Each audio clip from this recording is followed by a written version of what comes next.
मुझको बहुत रिक्वेस्ट किया गया था कि ऑक्सीजन सिलेंडर का असेंबली किस तरीके से करना है। तो ये बताने से पहले कुछ चीज़ें मैं बताना चाहता हूँ कि जो मैं इस वक्त में बताने जा रहा हूँ ये फाइनल ट्रीटमेंट के लिए सब्सटीट्यूट नहीं है। ओके, कि ऐसा नहीं कि भाई ये हो गया तो अपना जो है पेशेंट ठीक हो जाएगा, वैसा नहीं है। ये एंट्रिंग पीरियड के अंदर जब तक आपका बेड का अवेलेबिलिटी नहीं हो जाता है तो तब तक पेशेंट को जो है ये ऑक्सीजन मिले ताकि उसको कम से कम डैमेज हो, इसके लिए है। ये ऑक्सीजन सिलेंडर है। ऑक्सीजन गैस पर से सेफ होती है, लेकिन हम सबको पता है कि जलने के लिए ऑक्सीजन की ज़रूरत होती है।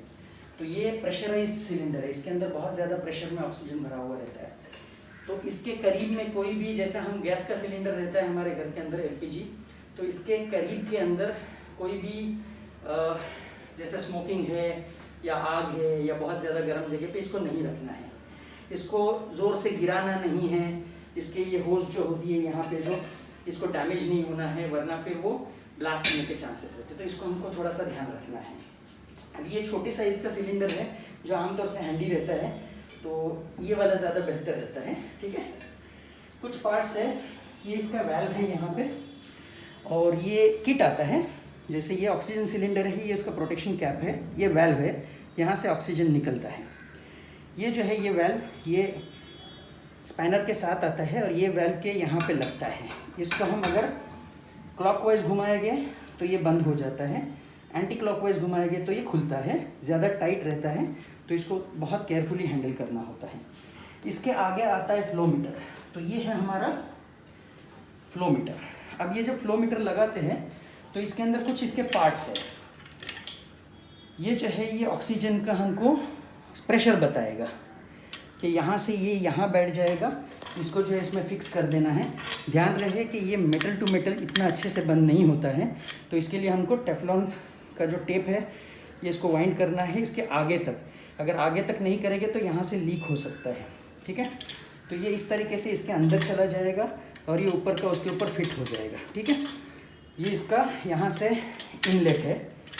ये यहाँ पे जो ऑक्सीजन का जो फ्लो है ये हमको बताएगा कि सिलेंडर जो है ये फुल है या खाली है।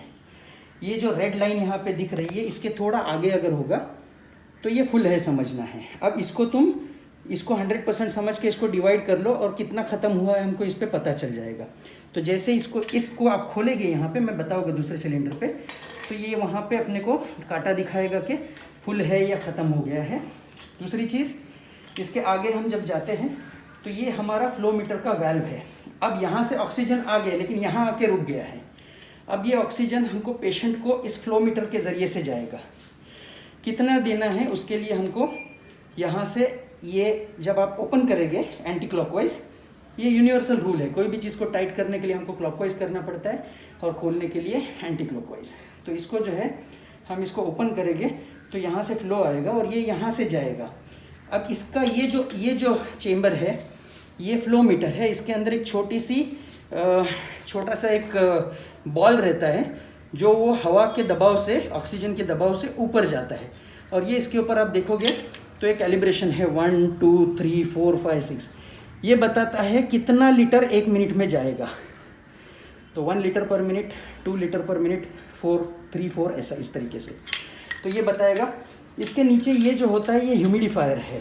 तो अगर आप सोसाइटी के लेवल पे इस्तेमाल करें तो इसके अंदर कुछ पानी वानी डालने की ज़रूरत नहीं है, लेकिन ये इसको फिट करना पड़ेगा क्योंकि जो आपका ऑक्सीजन का जो पाइप रहेगा, जो डिस्पोजेबल पाइप रहेगा, वो पाइप आपका इसके अंदर, इसके ऊपर लगने वाला है। तो इसको हमको लगाना है। इसके अंदर पानी वानी डालने की फ़िलहाल ज़रूरत नहीं है जब तक आप पेशेंट को हॉस्पिटल शिफ्ट न कर दो। ठीक है, तो ये किस तरीके से असेंबली होता है, जब इसके अंदर हम ये लगा देंगे इस तरीके से तो ये असेंबल हो जाएगा। ठीक है, अब ये असेंबली जो है हमने यहाँ पे बताई है।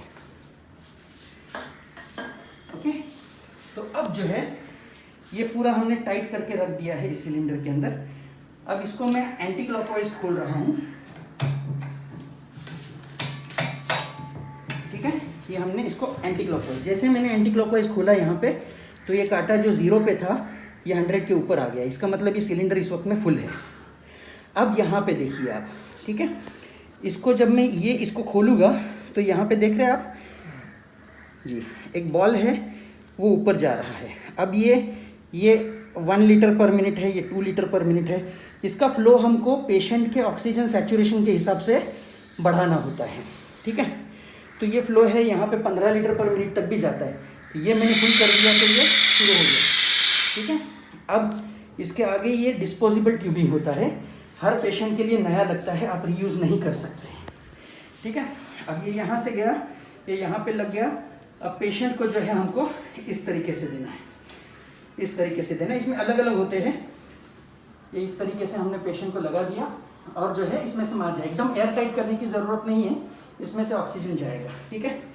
अब एक और चीज़ मैं बताना चाहता हूँ कि इसमें अलग अलग होते हैं।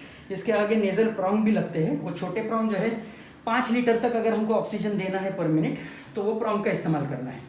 5 से 8 लीटर 10 लीटर तक के इसका इस्तेमाल। इससे ऊपर अगर आता है तो अभी ये सेटिंग के अंदर वो वाला जो मास्क होता है वो नहीं पहनना है, कम इसी को हम इस्तेमाल कर सकते हैं।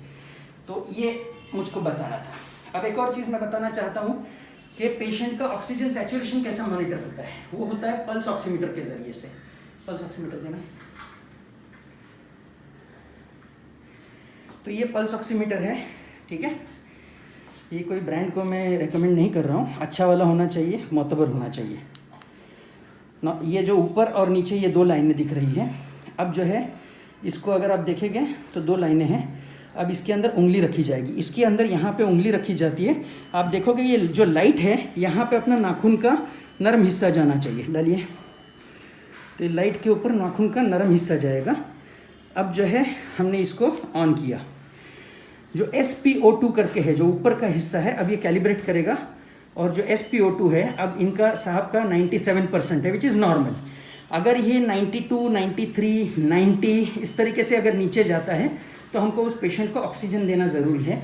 अब ये बहुत ब्रॉड चीज़ है, कुछ लोगों के अंदर जो है दूसरी बीमारियों की वजह से ऑक्सीजन सैचुरेशन कम रहता है, या कभी स्मोकर रहेगा तो उसमें भी सैचुरेशन थोड़ा कम रहता है। लेकिन किसी तरीके से ये 91, 90 के नीचे नहीं जाना चाहिए, ठीक है। कोई दूसरी बीमारियां है, COPD वगैरह है, तो उसके अंदर भी जो है इसकी ज़रूरत जो है, ऐसा नहीं कि भाई हम 15 लीटर चालू करके रखे हैं। तो इसको हमको टाइट्रेट करके इस तरीके से लगा के रखना है और ये पेशेंट को जो है ऑक्सीजन कंटिन्यूसली हमको देना है और फिर शिफ्ट करना है। I hope you have understood everything. मुझको फिर से एक बार कहना है कि ये कोई सब्सटीट्यूट नहीं है ट्रीटमेंट के लिए। ये जो है ये एक मेकशिफ्ट अरेंजमेंट है कि जब तक पेशेंट को बेड अवेलेबल नहीं हो जाता है इस बड़ी बीमारी के अंदर, तब तक हम ये इसको इस्तेमाल कर सकते हैं। अब चूँकि